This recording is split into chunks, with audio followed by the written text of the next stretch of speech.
Aún que ta experiencia maoscura na tiempo el ciudad del Magapasaw Diaz, el Departamento de Agricultura el persigue siempre conducir cloud seeding operation na Zamboanga Peninsula. Asegun con el cloud seeding focal person na rehiyon, Roy Maravilla, actualmente ta espera ya lang sila el aviso desde el Bureau of Soils and Water Management para prinsipya con el cloud seeding operation.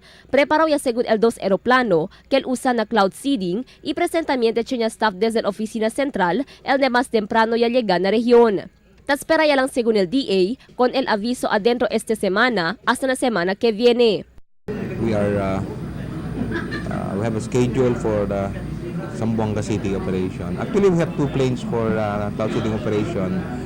I'm sure definitely, for sure by next week, matutuloy na talaga yung cloud seeding operation natin.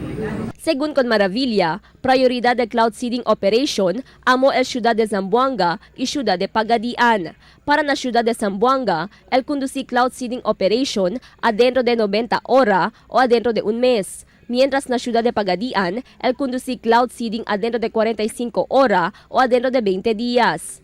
For Zamboanga City, we have 90 hours and I hope that will only last to 1 month or depending on the situation. No?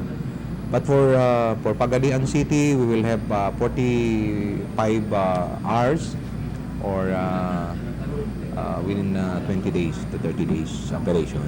Según con Maravilla, no hay inseguidas puede conducir na temprano tiempo con el cloud seeding operation, siendo ya enfrenta problema na sacada del clearance desde el Civil Aviation Authority of the Philippines. Además, talisegún na 5.2 millones de pesos el fondo alocado para na cloud seeding operation na syudad. El cloud seeding operation es una manera tamira el gobierno para producir ulan a mediante el escasez de agua y destrozo na sector de agricultura por causa na tiempo de secas. Crystal Almonía, Dateline Zamboanga.